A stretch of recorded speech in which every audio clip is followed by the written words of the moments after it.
In 5, 4, 3, 2, 1. All right, awesome. We're doing All it right, live. here we go. Solstice, how are you doing today? Doing well, doing well. Really excited to be here. Thanks for making time to make this happen. It's dope. It's dope. I've been listening to your project so far, and as well as like your other new music too. Like "Pick Your Poison" is also like a very like dope song too, and Thank you. the contrast between like the Reverb projects to like the other like project in comparison, it's also dope too. And being from Alabama and having that culture there too, and like redefining the artist in Alabama, it's actually very interesting as well. Yeah, 100%. Funny enough, so I actually started playing guitar when I was 16. And so my introduction to music was, hard rock bands and metal bands. Linkin Park and Evanescence were really the two first bands that I gravitated towards when I was younger, my early teenage years. And my parents played a lot of like soul music, gospel music, R&B artists and stuff too, but I might have gravitated towards the opposite of that when that's all I was hearing for a certain period of time. So I was just looking for something else.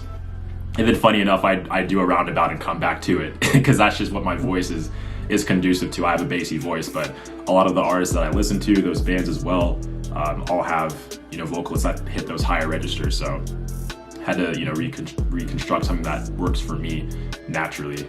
As far as the culture and everything with music here in Alabama, obviously it's a southern state here in the States, so country is probably the more predominant genre that people listen to down here. And so for me and my team as well, we really want to do something where, people might have some familiarity with what we're doing as a foundation, but we want to bring that edge that's going to make them, look closer and go, okay, these guys are definitely doing something different, not something like we've seen here in the States, let alone in Alabama of all places, Birmingham specifically.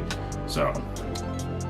No doubt. So let's start it off. So growing up in Birmingham, was your city like a big place for music back then in terms of being an industry like city, or just as like a community like back then? Yeah, so I'm actually originally from Madison, Alabama, so North Alabama, right outside of Huntsville, 256, shout out.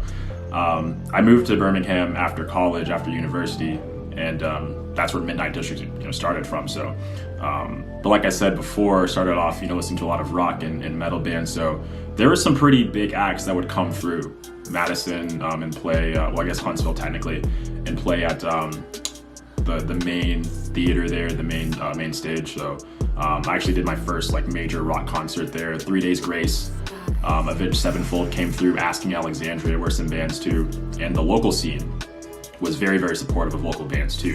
Maybe even only 20 people might show up to a show, but if they've seen your local band before, they went back and learned all of the lyrics to your songs, and they're really supportive. So I would definitely say it's a solid music town. Obviously not as big as like a Miami or a Houston, Texas, or New York or LA, but as far as the cities in Alabama that have supportive music scenes, I think Madison and Huntsville are out there. Probably more so for hip hop, probably down here in Birmingham is definitely probably the hip hop hotspot in Alabama, as far as what I can tell. But after making that transition from being strictly a rock metal guitarist into this alternative R&B thing that I do now, I hardly even know what to call it as far as a genre, but I can definitely tell that there is support, and I think that support and that following of local music acts is only getting stronger as time goes by. No doubt, no doubt. And like with Alabama, it's actually getting on the rise right now in the whole like hip hop scene for a bit. So there's like rappers like No Cap, Rilo Rodriguez, YB and Amir, the late Dobie, rest in peace. And then you have other acts like The Soldier, and then also who else? This other guy too. I think there's TNT Tez, and then I think like a lot of other acts too. TLE Single, that's the guy who I was thinking about. So. Yeah, I've lots of great guys that have come out of here, especially in the hip hop scene. Again, I'm only really been in this space for a year, so I actually have had to do my homework sometimes to brush up on like, okay, who are some of the guys that have come out of here? Obviously, YP and Namir is one of the bigger guys that have come out of Birmingham specifically. So it's really cool, and I genuinely believe that nobody is really doing what my team and I with Midnight District is doing, and that's going to definitely help with longevity and continuing to garner support and garner fans here. No doubt, no doubt. And in determining like the landscape of the Alabama music scene, please redefine to me what it means to be an artist in Alabama in that sense. Yeah, so for me personally, kind of going back to, Alabama is a southern state. Tradition is just one of those values that a lot of southern states have, and I think sometimes it can be, not such a great thing as far as pushing things forward. I think sometimes people kind of get not stuck in their ways, but just stuck in the past. So then you get this problem of people kind of turning up their nose at something new. There's this subgenre of rock and metal called progressive metal and progressive rock, and it's just all of that is about doing stuff that's not conventional. And I take that approach to songwriting, creating my sound stuff with the music, so that I can bring something to the table that is not normal to hear. So when you think of just classic R&B, classic hip hop and rappers and stuff, mainstream rap, that's great, and you're gonna have success in the charts and stuff. But let's do something different. No doubt. Yeah. And with the Alabama music scene right now too, I also forgot to mention there's this other artist, I think by the name of Clever, who has worked with like Juice WRLD and Justin Bieber. He is from Alabama, right? I think so. Or what was his name again? Clever. Clever. Yeah, I honestly couldn't tell you. Yeah. But like with artists like that and like everyone else mentioned, how do you feel about the Alabama music scene at the moment? And do you feel that there should be some changes on the direction of where the Alabama music scene should go, or do you think it's fine like the way it is? Yeah, so I definitely think it's continuing to gain traction. In fact, especially because of COVID, the pandemic, everybody's on their phone for longer periods of time. Everyone's on Instagram, YouTube, just consuming more content digitally. So by extension, you're automatically going to have more of an opportunity to find new people. With Spotify and updates to Apple Music, it's now suggesting new songs to you after you finish an album or whatever. So it's like, oh, like you just got done listening to Drake. Let's show you some other artists, whatever. So, and sometimes those people might be from your area, sometimes not. But as far as the direction, I just think it would be better for the progress of the music scene here to be more accepting of things that haven't already been done. No doubt. And to deep more into your musical background and history, I know that before you were doing rock music before, like in like some bands. Yeah. But like before, like within your childhood to high school years, what was like your musical background and history like, and what made you to decide on becoming a singer-songwriter and guitarist? Yeah, for sure. So nobody in my immediate family played an instrument. My brother did show choir and was in musicals when he was in high school, so I was kind of around him a lot when I was younger, early elementary school years, when he had to practice and do rehearsals and stuff outside of his classes after school and stuff. So I was kind of around other people doing music, singing and stuff like that. I did children's choir when I was in church when I was younger a couple times, that was kind of like, getting my feet wet. And then when I was in middle school, one of my best friends growing up, known him since I was 9, he was already playing guitar. He had played violin since he was 2. So he and I are really close. Just being around him, I was like, I kind of want to do that, but I'm not really sure, if my parents would be cool with it, stuff like that. Then Guitar Hero came out, Guitar Hero 3 specifically, and you remember that wave, like it was sweeping the world. Everybody was playing Guitar Hero, trying to break those records, play the songs perfectly, and that was like, that changed everything. That was, here's a catalog of some of the most popular rock bands and rock songs to, grace people's ears in that genre, and songs like Cliffs of Dover by Eric Johnson, Rock You Like a Hurricane, all of those just really iconic songs all put together in one catalog. And I haven't heard all this rock music and some of those metal bands too, like there's a Slipknot song on there, and I'm hearing all of this, and of course like I have the plastic guitar in my hand, like pretending to actually play it. I'm like blown away by this, and I was like, okay, I think I want to learn how to do this for real now. And then so from there, me and that same friend, he taught me like my first little lick. It was Slither by Velvet Revolver. Just the song is based on one riff, and it just kind of repeats itself throughout in different variations, different ways. And we had a band between the three of us. We never could find a vocalist or a drummer. Super difficult for whatever reason. But that's how things got started. And then you fast forward to when I was in university, and I just had more time between classes and stuff like that to practice. So that's where I really started getting my guitar skills up a lot better. Started taking music in general more seriously, writing my own stuff, instrumental, guitar-driven songs. And actually put out, it's not really out anymore, it's kind of on the down low, but I put out an instrumental guitar album in 2018 just to okay, I finally released something. And then the bands that I was in, that stuff didn't work out, long story short, and so then I was like, okay, let's just be a solo artist, and I linked up with Pace and Sensei, and the rest is history, History is still being written, of course. What would you say would be your top 5 bands of all time? If you were to describe to the groups in that sense. Oh man, that's tough. So we're not in any particular order because it's hard to separate them. Just all around, Avenged Sevenfold has to be up there because that was the first band that really made me go, okay, yeah, Guitar Hero 3 in general played a big role in that, just getting me interested, getting the guitar in my hands. But when I first started playing, I was learning as many Avenged Sevenfold riffs as possible. Almost easy backcountry. Anybody who's an A7X fan knows their most iconic songs. Periphery, they're a progressive metal band. 3 guitarists. So their instrumentation is crazy. Just all 3 of those guys are a massive influence on me with my guitar playing. And their vocalist is crazy. Just everything about their instrumentation, the way they utilize theory, different timing signatures and stuff like that is just incredible to listen to. Animals as leaders. Tosin Abasi is easily one of the greatest guitarists in the world right now, hands down. 8-string guitarist primarily, and of course, having another black guitarist have that kind of success, and just having somebody that kind of represents you in the music scene like that, have that kind of success with him is also not only technically adept but also just insanely knowledgeable about theory at the same time. So you put those two together and you almost become god status, at guitar. So but Animals as Leaders is this instrumental band, so yeah, those 3. Trying to think.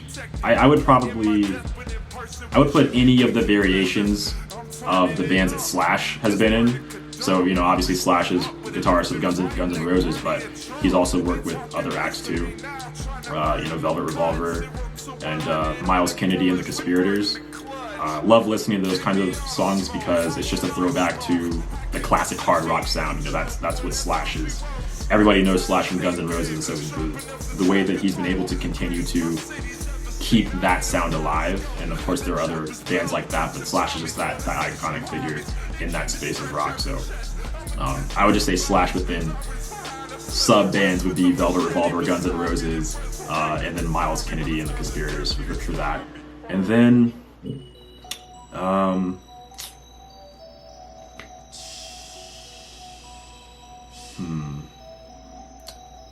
that's 4. It's hard to choose. I think for the 5th slot I'll put in Linkin Park.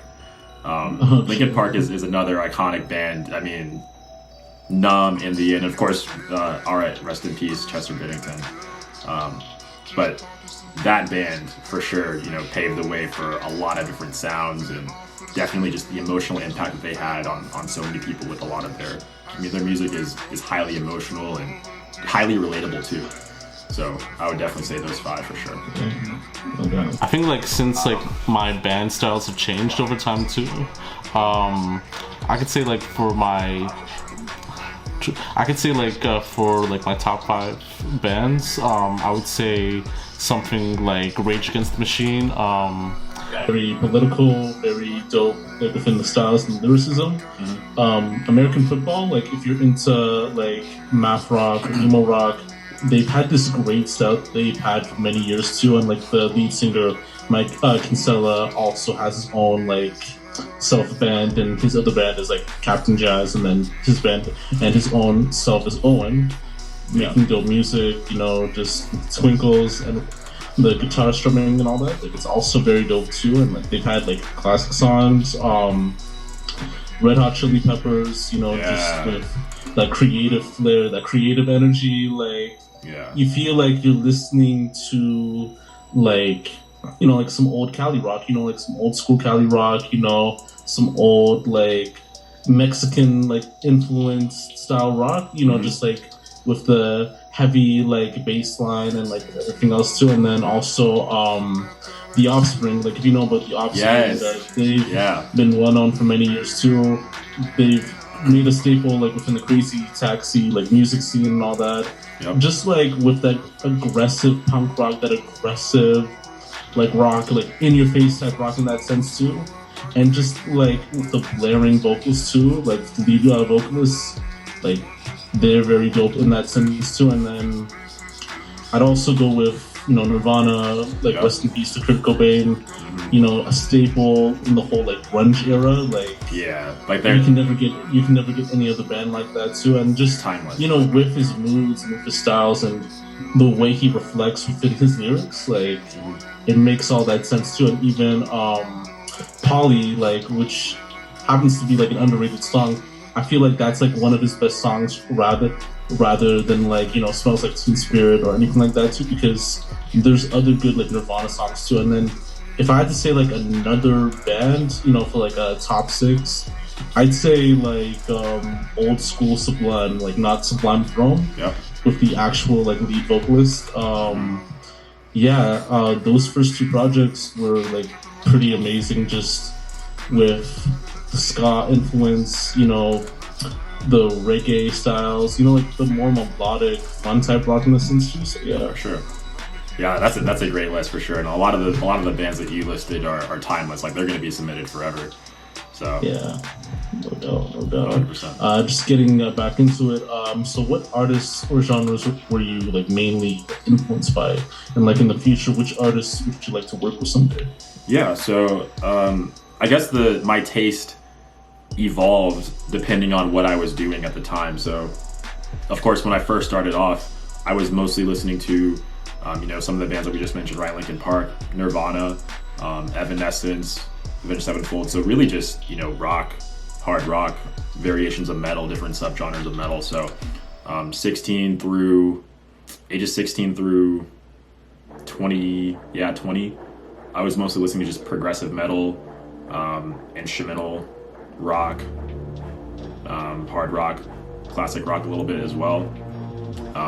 During that time when I was mostly in like bands and stuff, and then started toying with. I was in an alternative rock band for a little bit too, so I had an indie taste. The vocalist at the time, she was very much like a pseudo Billie Eilish, Lana Del Rey type sound. So she had a great voice. So we kind of tailored that to what we were trying to do when we made our original music. So kind of got into a little bit of electronic indie, dark pop sounds. And then now, with the projects that I'm doing now, that I'm using my vocals with, I definitely operate with the dark R&B, alternative R&B sound. I still listen to a lot of hip hop and rap artists just because it's just the vibe. And a lot of those artists use auto-tune, like 88 Glam, who's also from Toronto. Love those guys. Can't wait for 88 Glam 3, but that's probably the different genres I listen to, and it kind of switches up depending on what I'm doing. So for that guitar inspiration, I'm always going to go back to, you know, what do my favorite metal guitarists usually do, and then for vocals, I'm operating on the spectrum of like, you know, dark pop, alternative, and R&B. I think with 88 Glam, as you said, they also had like a project that was about to come out like last year, Closer to Heaven, but they were actually dropped from EXO actually, so they're kind of like doing their own thing right now. So hopefully we can get like that project soon, just, you know, like as independent, and then maybe go with like another project like with what they had for the 88 Glam 3, and because I remember they actually dropped a visual with Havana Club the Beer, on my birthday last year, and so I was like, oh man, the 88 Glam 3 is gonna hit, it's gonna go crazy. And a few songs leaked on YouTube, and then of course, I guess a combination of COVID and them getting dropped from EXO, I was like, no, like I can't believe this happened. They still released Mania though, and it was pretty good. I didn't like it completely the first listen to, but I'm growing into it now. Like it's on some of my playlists. Like I definitely vibe to it now. So I guess I just needed to give it some more time to digest and stuff. But yeah, as far as artists that I would collaborate with, one band I guess I left out that I'm really into now, Chase Atlantic. They're this alternative band from Australia. Love their stuff. A lot of people say they sound like kind of like The Neighborhood, and artists like that. Love their stuff because they do a lot of dynamic sounds. They incorporate influences of hip hop, pop, and alternative. And usually when artists or bands try to combine so many different genres, you can kind of tell that they're trying really hard to touch everything, and so they just appear to be everywhere scattered when it comes to their sound. But Chase Atlantic is definitely one of those groups that balances everything very, very well. To their production, the instrumentation choices they use. Some songs they'll use real guitars, but then other songs they'll just stick to, you know, the synths and, you know, the digitized sound, but it works and it's balanced. So I could definitely, I have some plans that I'm not going to say right now because I'm still in the early stages, and of course I need to grow some more myself as an artist. But two artists that I definitely will make a solid attempt to collaborate with are Chase Atlantic and Black Atlas, who's an R&B singer that's actually signed to EXO. So I did a guitar solo. So I had this series on my Instagram called Guitar Interpretations, and I would basically take my guitar. You can see my baby in the background right now.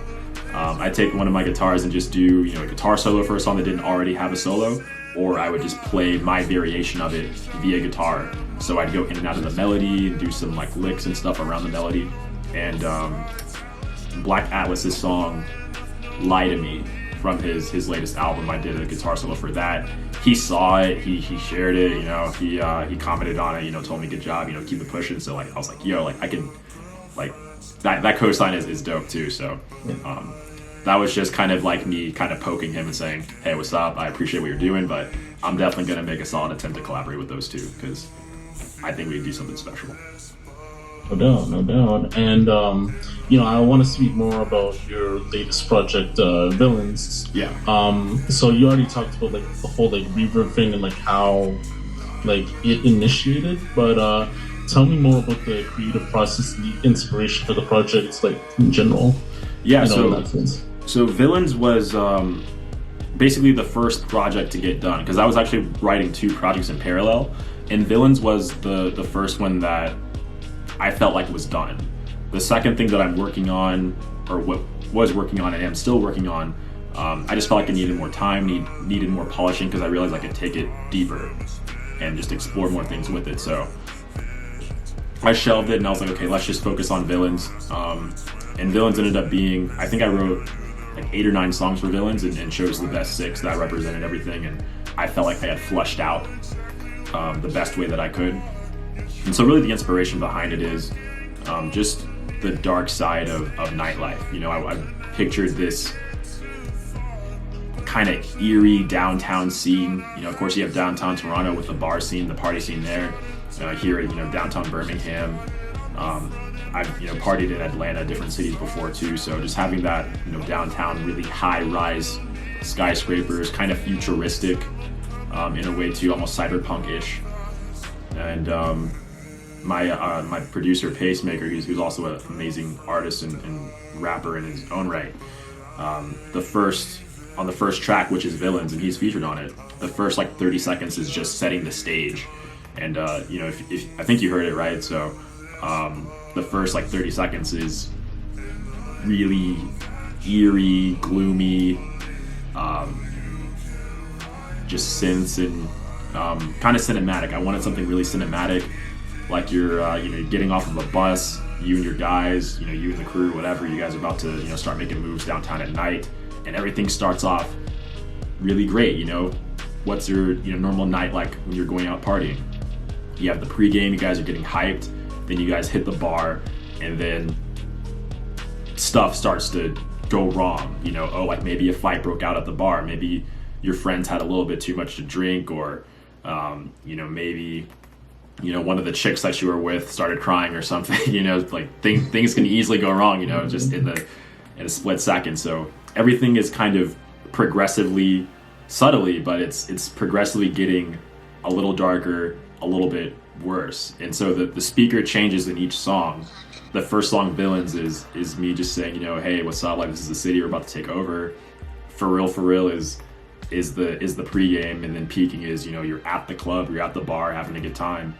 And then with Wonderland, After Dark, and Bad Habits is like the second half of the night where things are going wrong, but in different areas of the city that you went out in. So, you know, it's like, yeah, you guys are having a good time over here, but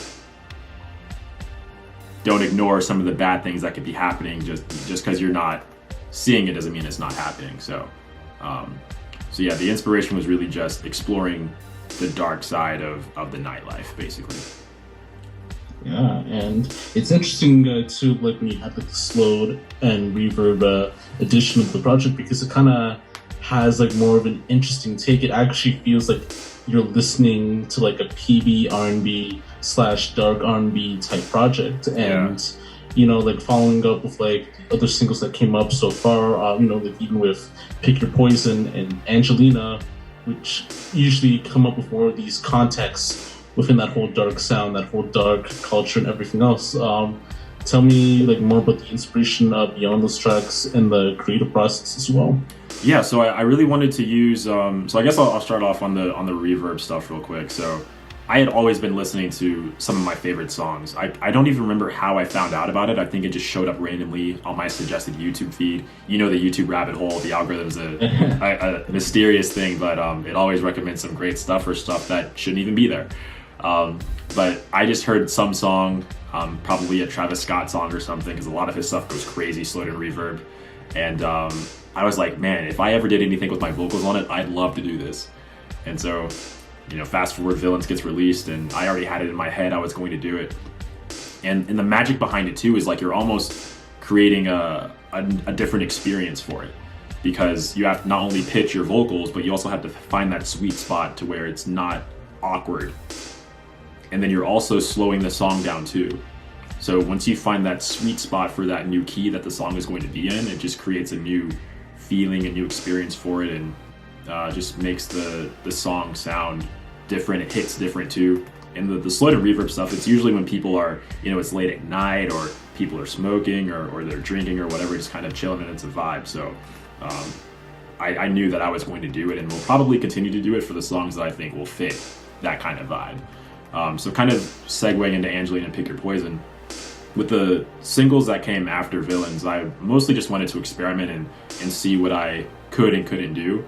For Pick Your Poison in particular, I had been listening to UK rap and drill and stuff like that for a while. You know, Dave, AJ Tracy, Giggs, all of those guys. And I was like, I don't think it's been done, but I wonder if there's been a song where the vocalist is singing over a drill beat. So Pick Your Poison isn't, you know, actually drill, but the beat patterns and the structure and stuff like that were definitely inspired by some drill stuff, you know, Pop Smoke type vibes and things like that. And so I did, you know, of course the singing, and then I wanted to get Pacemaker on it again because he's got that very lyrical approach to rapping that I think just when you combine those two things together, you know, melodic and kind of dark and the sexy vibe, but then you also throw in just a bunch of bars, I think that I guess dichotomy of those two things coming together really makes it really pop. True. And you know, you discussed more about, you know, the whole UK rap scene, UK drill, and I guess you're like a big fan of the scene there? Yeah, 100%. True. So this is like a weird question, but why do like Americans not rock like the UK like drill or like rap sound, like even though a lot of the artists make, you know, within a similar context, similar sound to what these American artists are doing? Like you have AJ Tracy, Giggs, Dave, Georgia, and all these other acts, you know, doing the same style that the rappers, these other Americans are doing. Why do you feel like it's not getting that much reception in America as it is to like UK and like Canada? Oh wait, could you ask that again? So why isn't? So like why do the Americans, like a majority of them, like not rock like the UK like rap scene as much? You know? Well, I mean, I think it might be just because it's not from here. As straightforward as that might be, so I mean, maybe it could just be that, you know, as a whole, we're not really receptive to new things that, you know, didn't come from here, that we didn't create, and that's kind of what I was talking about before, when, you know, tradition, quote unquote, can kind of hold you back from making progress. You know, some things are fine to hold on to, but you're never going to move something forward if you don't explore new things. So that's why it's really easy to continue to celebrate new artists, you know, coming out, and they're just kind of recreating the wheel again over and over again, just reiterating the same stuff that's already been done. But you're only going to get better, and you're only going to get more music if you explore sounds and things that haven't been done already, or at least, you know, use something that hasn't been done as like a base, and then you kind of build off of that. So, but yeah, I just think it's because mostly it's because it's not from here. Because obviously it's good music because everybody in the UK loves it, and other countries are digging the UK sound. But for whatever reason, we just don't want to listen to it because it's not American. No doubt, I know what you mean. So being in like the group, so tell me more about the history of the group and how it was formed with you, Pacemaker, and Sensei. Love this story. I love telling this story. So as I mentioned before, I was in some bands, right? And the drummer of the last band that I was in actually went to college with Sensei. And I had the opportunity to meet Sensei years ago. I think like after a band practice, or, you know, me and my drummer, we were just hanging out at his place, and there was a function, a party or something. He invited me. I didn't go for whatever reason, but he went. But I got Sensei's Instagram, so we followed each other. So we have been keeping up with each other's content and stuff on Instagram since like early 2019, something like that. And then after that band broke up, I just took a break from music for a few months, you know, just tried to recollect my thoughts, sort some things out with my personal life, and then just figure out what the next move was. Because I was uploading stuff to my YouTube channel on a consistent basis, just doing guitar covers, just trying to stay active with content in general. And we had talked on Instagram a little bit. We hadn't met in person yet, just kind of swapped pleasantries. And so one day I just reached out to him and I was like, yo, I think we should do something together. And he was like, yeah, man, for sure. So I sent him some demos. He liked what he was hearing. So fast forward a month or two, and I met Pace on the set for one of his songs. He was shooting a music video for Rain on Me off of his first EP. And that's where I met Pace for the first time. And then fast forward to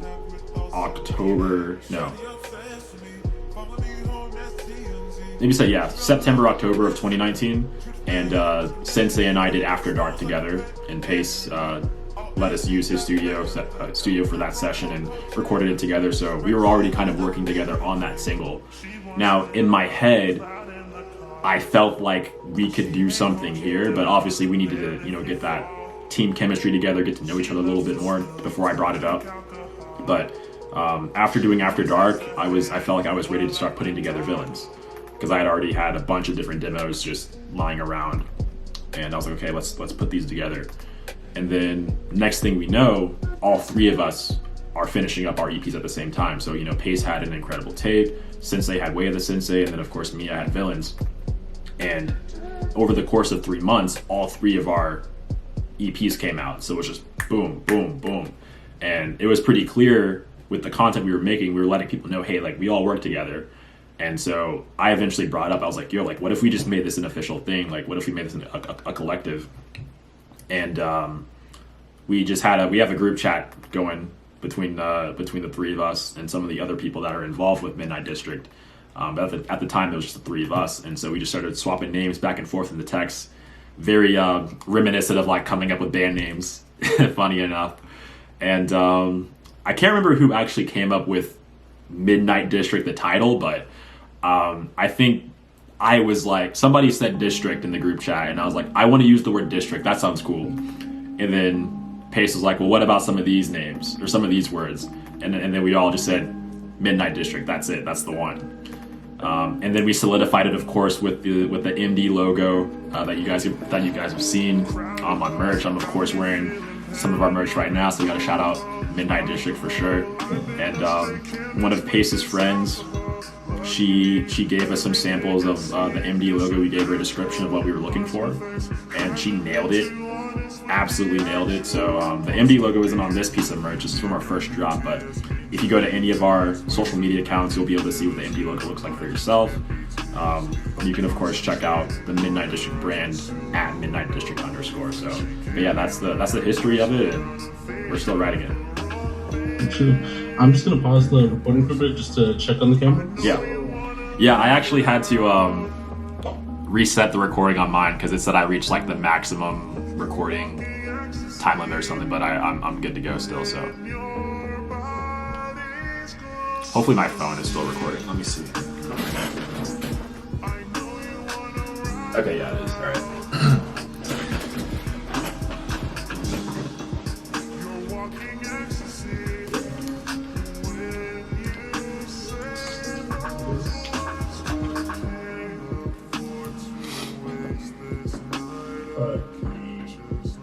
Awesome. Just gonna set this back right now.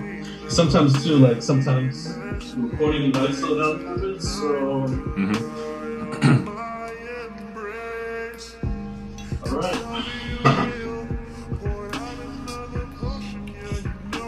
So I'm gonna continue on actually. Okay. All right. So, how did you get the name Solstice as part of your stage name? Because like when you think about like Winter Solstice, like you kind of have like that moment to think like the night and all that type of stuff. So how did you get that name?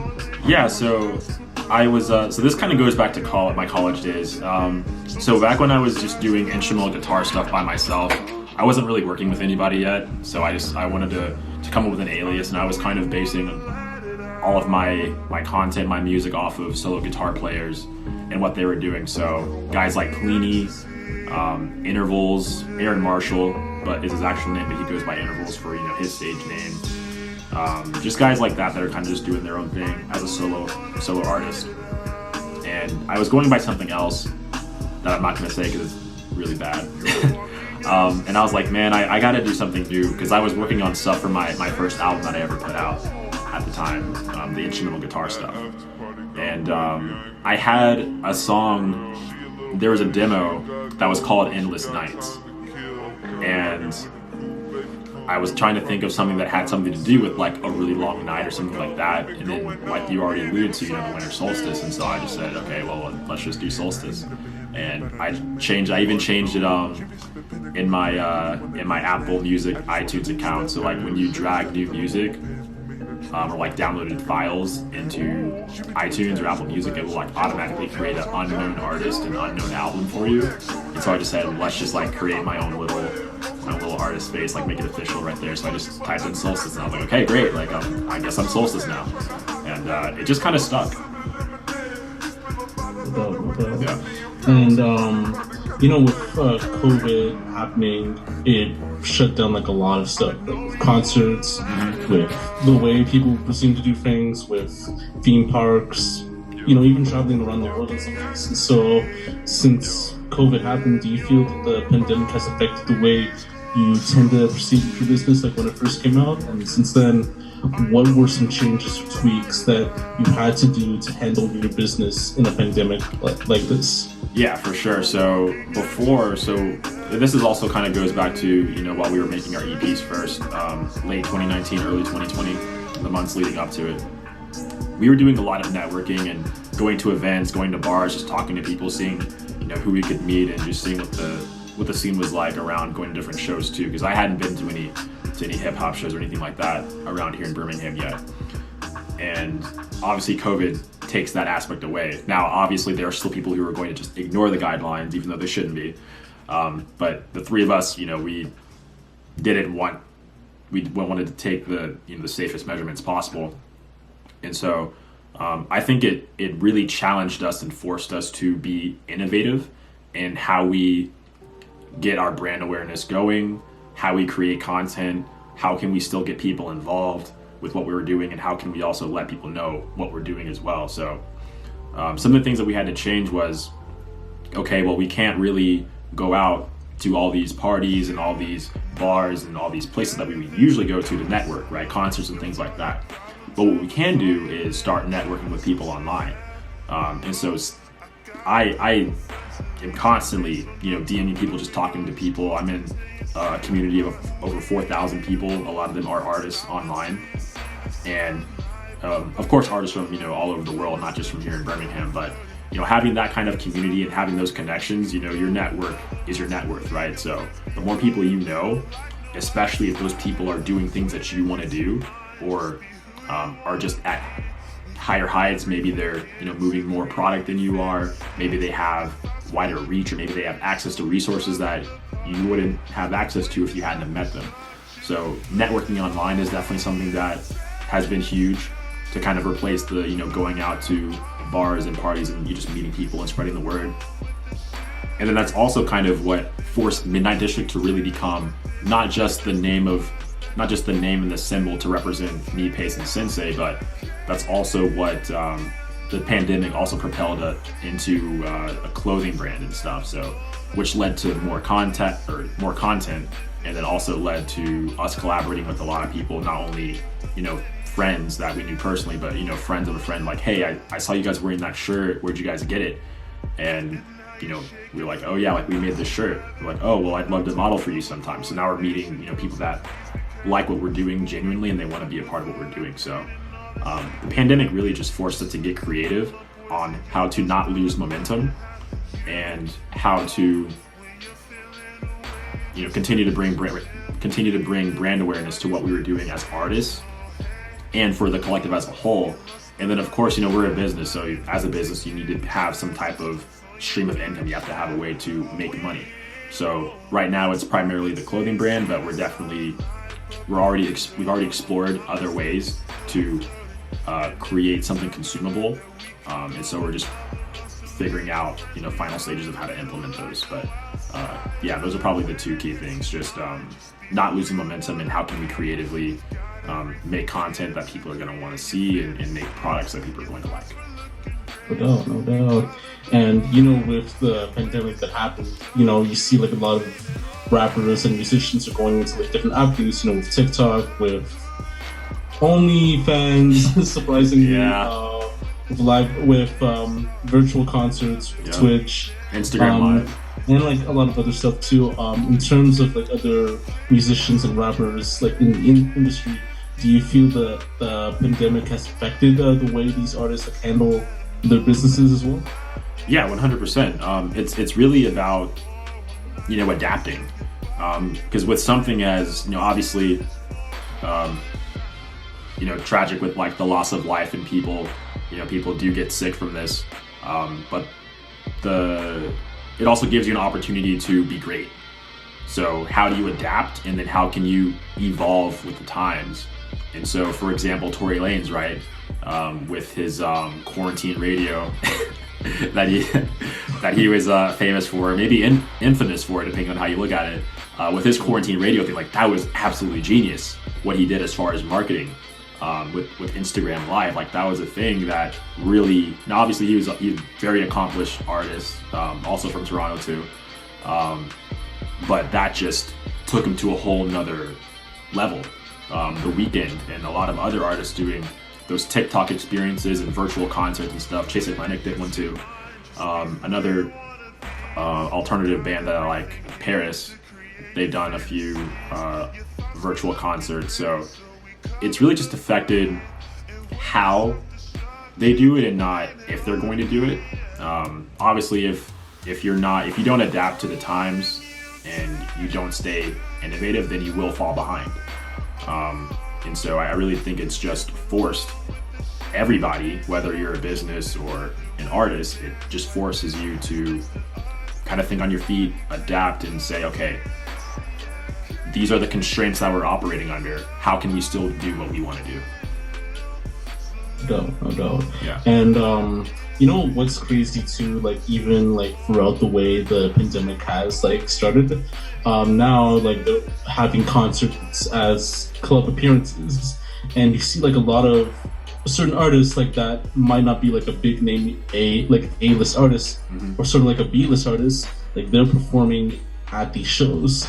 So would you consider, a funny thing, like would you consider these club performances as like actual concerts in that sense too, you know? And how do you feel about that, like in that sense? Yeah, so do you mean like the club will just play their song and then the artist will show up while it's playing, or? So these artists, like these artists, they'll get a booking to do a show somewhere where they can open clubs. So like in Florida, in Atlanta, in Texas, in Alabama, like, and you know, they do these shows, they treat it like an actual concert, and people come by packed in, sold out, not social distancing and everything else too.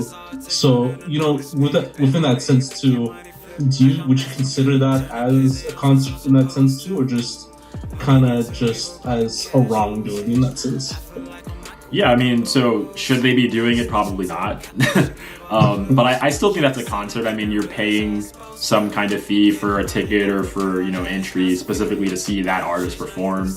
Because I've seen on videos of YouTube, I mean, guys like Travis Scott and Nav, there were some videos circulating before Nav's song Turks came out. They were all in a club and they were playing a preview of Turks live. So like, is that a concert? Not really. But guys like, you know, I've seen Drake, The Weeknd, French Montana perform their songs in a bar live, and maybe it might be like a couple songs, but I think that's still a concert, and that, you know, people are there to see them perform something. So I still think that works as a concert. True. Yeah, I know what you mean. I think just to end off right here, what are your plans for this year in terms of music and such? And are there like any final words you would like to say for any creative or any person pursuing their dreams? Yeah, 100%. So anybody who's looking to be a creative, no matter if you're, you know, an artist, producer, you want to be a YouTuber, start now. The best time to start was last month. The next best time to start is today. And be consistent. And then also don't worry about not knowing everything up front. You'll learn as you go. So just start now, be consistent, and then invest in yourself. That's what I would say. And then as far as things coming up this year, I'm just going to continue grinding it out with my guys at Midnight District. Lots of new music coming from all three of us. For me specifically, going to be rocking out some more singles. And then that other project that I mentioned that I wrote in parallel with Villains about a year ago is starting to come together. So the first part of that should be coming out later this year. And then just continuing to network as well. You know, I love networking online and meeting new people and just, you know, chopping it up with new artists. And, you know, continue to move the Midnight District brand forward as well. And then also looking to get more a little bit into the influencer space a little bit, do some brand deals and modeling as well. Anthony J. Sensei is killing the modeling game. We've got a guy who does our photography, who is an influencer full time. So we've learned a lot from him. Shout out, love Simply Dave. And he makes great content, great influencer, great guy, killer photographer as well. So just kind of, you know, picking up the mantle from them and, you know, figuring out how I can kind of get into that space too, because that's something that I'm interested in as well. Solstice, sorry, like I kind of got confused for a bit. So Solstice, thank you for coming by, speaking your piece, and for sure, you know, just telling your story, and you know, the music coming out and everything like that. I appreciate you for speaking more about that, and hopefully, like next time, we can have you back on the platform. So until next time, brother. Absolutely, appreciate you for having me. Looking forward to doing this again. All right, peace. All right. You manipulate, loyalty comes last. You're not the same to me based on your actions. I remember when you were average. That's the part of you that you won't get back. And now you're all alone, hope it was worth it. Or Adderall.